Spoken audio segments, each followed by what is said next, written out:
আসসালামু আলাইকুম। আজ আপনাদের সাথে শেয়ার করব ঈদ স্পেশাল লাচ্ছা সেমাই রান্নার সহজ রেসিপি। অনেকেই পারফেক্টভাবে লাচ্ছা সেমাই রান্না করতে জানেন না, আর যারা রান্না করতে জানেন না আজকের রেসিপি তাদের জন্য। কতটুকু সেমাইয়ের জন্য কতটুকু দুধ দিতে হয় তা জানা থাকলে আপনারাও পারফেক্টভাবে লাচ্ছা সেমাই রান্না করে নিতে পারবেন। একটু শক্ত বা অনেক বেশি পাতলা হয়ে যাবে না। তো বন্ধুরা, কথা না বাড়িয়ে চলুন মূল প্রস্তুত প্রণালীতে যাওয়া যাক। লাচ্ছা সেমাই রান্না করার জন্য প্রথমে সেমাইটাকে ভেজে নিতে হবে। চুলে একটি প্যান বসিয়ে নিয়েছি, দিয়ে দিলাম 2 টেবিল চামচ ঘি। অবশ্যই ঘি দেওয়ার চেষ্টা করবেন, এতে করে খেতে অনেক বেশি ভালো লাগবে। তেল দিতে যাবেন না, তাহলে খেতে একটুও ভালো লাগবে না। দিয়ে দিলাম মেজারমেন্ট কাপের 2 কাপ লাচ্ছা সেমাই, 1 টেবিল চামচ কাজু বাদাম, 1 টেবিল চামচ কাঠবাদাম কুচি, 1 টেবিল চামচ পেস্তা বাদাম কুচি, 1 টেবিল চামচ কিশমিশ। এখন সবগুলো উপকরণ একটু নেড়েচেড়ে নেব। কয়েক সেকেন্ড নেড়েচেড়ে ভেজে নেওয়ার পর এর সাথে অ্যাড করে দেব মেজারমেন্ট কাপের 1/4 কাপ চিনি।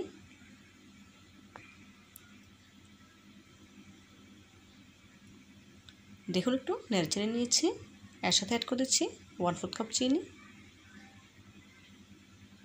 গ্যাসের ফ্লেম লো হিটে রেখে সেমাইটা ভেজে নিতে হবে।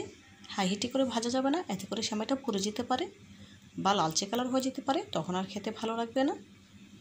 সেই জন্য শুরু থেকে শেষ পর্যন্ত লো হিটে রেখে সেমাইটাকে ভেজে নিতে হবে।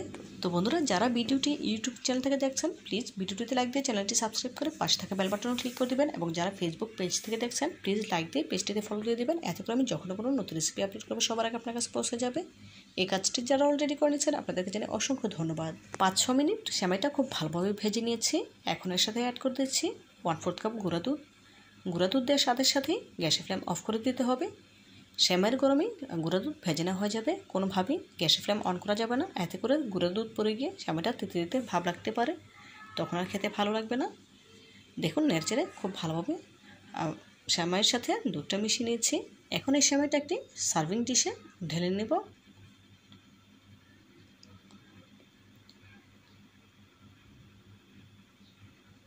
সেমাইটা একটু ছড়িয়ে দিচ্ছি, এতে করে খুব সহজেই ঠান্ডা হয়ে যাবে। এখন সেমাইয়ের জন্য দুধ জাল করে নিতে হবে। চুলে একটি প্যান বসিয়ে নিয়েছি, দিয়ে দিচ্ছি মেজারমেন্ট কাপের 4 কাপ লিকুইড দুধ।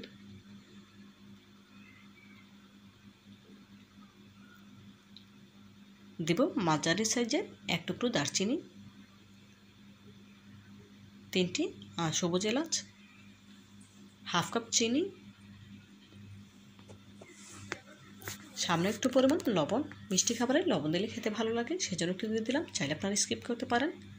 দিয়ে দিয়েছি 1/4 কাপ গুঁড়া দুধ। এখন নেড়ে চেড়ে দুধ জাল করে নিতে হবে।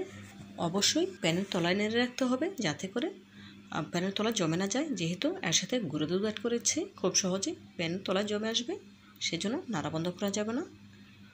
অনবরত নেড়ে চেড়ে আর দুধে পুরোপুরি বলক আসার পর 3 থেকে 4 মিনিট জাল করে নেব। এর থেকে বেশি জাল করার প্রয়োজন নেই, 3-4 মিনিটই পারফেক্টভাবে জাল করা হয়ে যাবে। 4 মিনিট জাল করে নেওয়ার পর গ্যাসের ফ্লেম অফ করে দেব।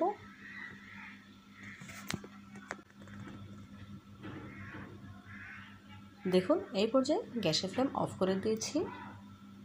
দুধের সাথে যে আস্ত মশলাগুলো দিয়েছিলাম সেগুলো এখন তুলে ফেলে দেব। বেশি সময় ধরে আস্ত মশলাগুলো দুধের সাথে রাখা যাবে না, এতে করে খেতে ভালো লাগবে না, সেজন্য তুলে ফেলে দিচ্ছি।